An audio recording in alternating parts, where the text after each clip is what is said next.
اهلا بيكم في افكار ووصفات مع روني.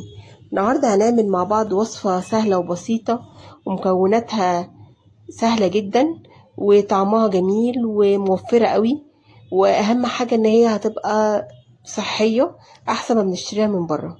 هنعمل مع بعض النهارده مرقه الدجاج بطريقه سهله وبسيطه، ومكوناتها بسيطه جدا، واهم حاجه انها هتبقى صحيه وبطريقه جميله جدا. تعالوا نشوف المقادير مع بعض.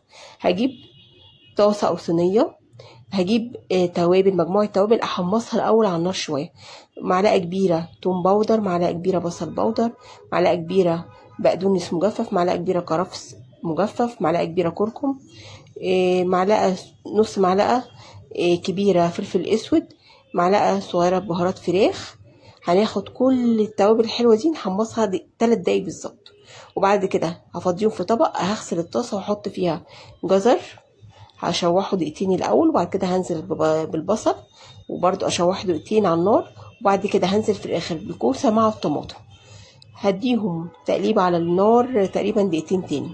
بعد كده هجيب التوابل اللي انا حمصتها كلها على بعض، وهبتدي احطها على الخضار كله، وهديها تشويح على البوتاجاز لمدة دقيقتين 3 بس. بعد كده هجيب لتر من المرقة، عندك مرقة لحمة، مرقة فراخ، زي ما انتي عايزة تحبي تعملي بيها. بعد كده بعد ما غليتها 10 دقايق طفيت عليها، بردت، ضربتها في الخلاط. بقى ده شكلها جميلة جدا وكريمي وريحتها جميلة جدا بجد. دلوقتي هجيب طاسة واحط فيها مادة دهنية، واحط 4 معالق كبار من الدقيق، وهبتدي دلوقتي هقلبهم. اول ما ريحة الدقيق تتغير ولونه يصفر خفيف قوي، هبتدي انزل بالمرقة، وهبتدي انزل بالخليط ده وهسويه كويس قوي وادخله الفريزر. اخبطه الاول خبطتين يتساوى السطح بتاعه، وبعد كده اول ما يبرد ادخله الفريزر يقعد ليله كامله. هطلعه ابتدي اقطعه مكعبات بالشكل اللي انتوا شايفينه ده. انا هاخد مكعب وادوبه في شويه ميه، شايفين شكلها جميل ازاي وريحتها خطيره جدا. وحطيت معاهم معلقتين كبار ملح على الكميه دي.